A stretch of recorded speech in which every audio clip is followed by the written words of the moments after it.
So I saw this movie like over a month ago, but it's been embargoed until today. So now I'm here to find out why the hell this god is so damn mad.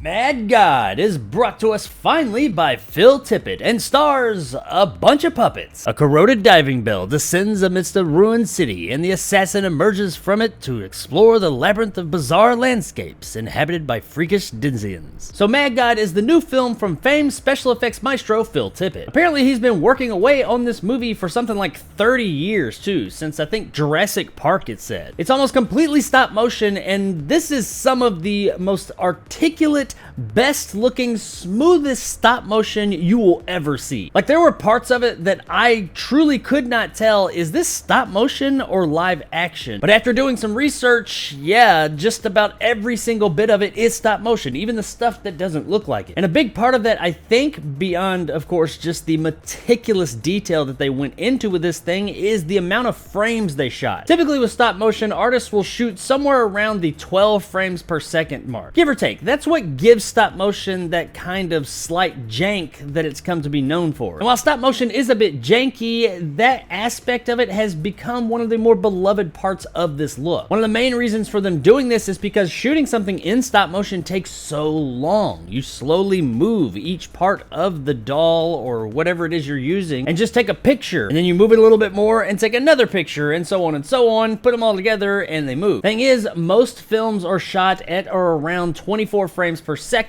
so when you see something that is at least half of that, it looks a little off. But like I said, this distinct look that stop motion has, this bit of jank if you will, has become one of the things that people do like about it. Now with all that being said, Mad God more or less eliminates that altogether. I don't know exactly how many frames they shot per second for this film, but it was a lot, because this is smooth as hell. Regardless of what you think of the story of this film, and we will get there, no one can deny this film technically is fucking amazing. This is absolutely a technical marvel. This is the smoothest stop motion that I have ever seen, and that we probably will ever see, especially in a full-length film. It did take them over 30 years to make this movie after all, and when I say they've been working on it for 30 years, it's not like, oh, they work on it for a little bit and then wait some years, come back to it, wait some years. No, from what I understand, they have legit been working on this thing pretty much non-stop for 30 fucking years. That is insane to think of, but when you see the visual marvel that is on display here, you totally get it. The images and things and just everything you see on screen in this movie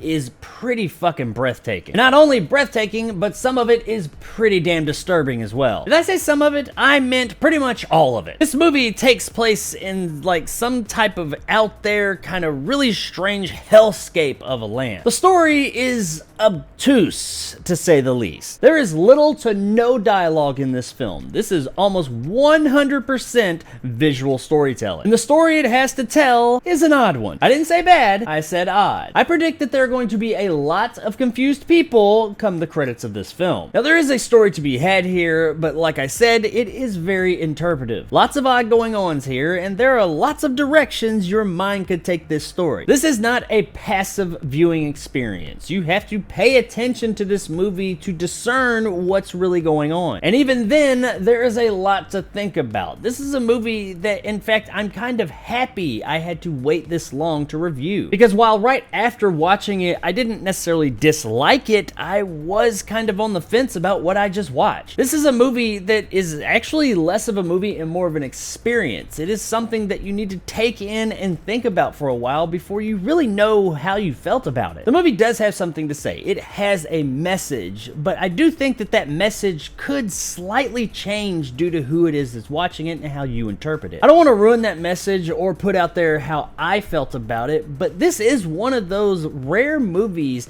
that when watching it, two different people could have a totally different viewing experience based on how they interpret this film. It's definitely not gonna be for everybody, and I can't recommend that everybody see it. But holy shit, this thing looks so amazing. I do recommend everybody at least check out the trailer and behold the beauty, sometimes disgustingly, that this movie puts out there. Honestly, for me, the story, while I do think I understood it, I at least took away from it what I took from it, didn't really resonate with me all that much. However, the experience of viewing this visual masterpiece will stick with me for a really long time. The awe that you will feel while watching this piece of literal art that you know took so long and so much effort to make is pretty inspiring. This is one of those rare films that the visual aspect, the viewing experience of this does outweigh the story. Like I said, there is a narrative, but it is not what's on display here. It's the visual splendor that's the star of the show. And that doesn't always work with some movies. There's been plenty of movies out there that look great, but just have a shit story that fall flat. But Mad God is not one of those movies. This is a movie that looks so damn great and is such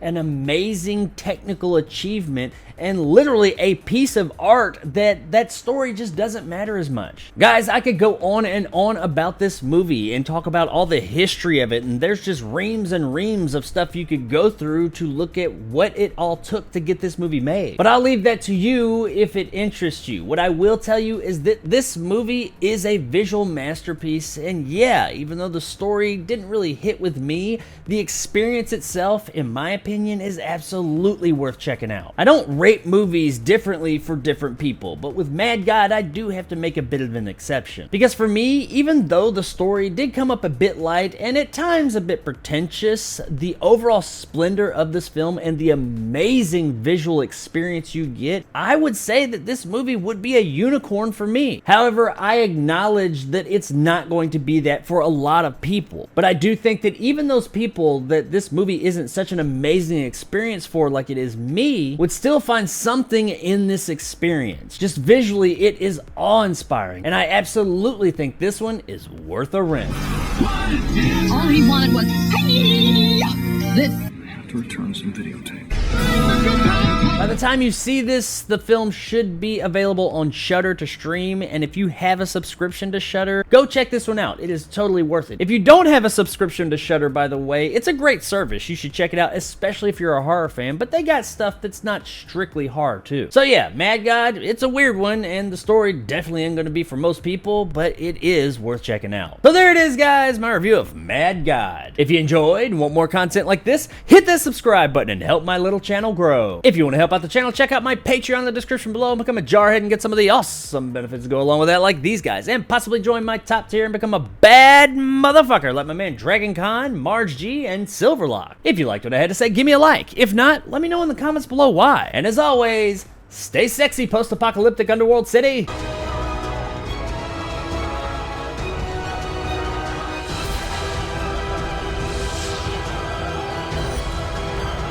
So I said this movie's pretty weird, and I wasn't lying. This movie's got some callbacks, or at least callbacks that I saw. That's how I perceived them, to some other really out there weird movies too. One in particular I saw, and maybe I'm wrong, but this is how I took it, would be Eraserhead. Now anybody who's seen Eraserhead knows that that movie is like really fucking out there. If that's the kind of movie you like, well, you will be in great company here, because this movie is like Eraserhead times 10. So yeah, get ready for the fucking weird, like really fucking weird, man.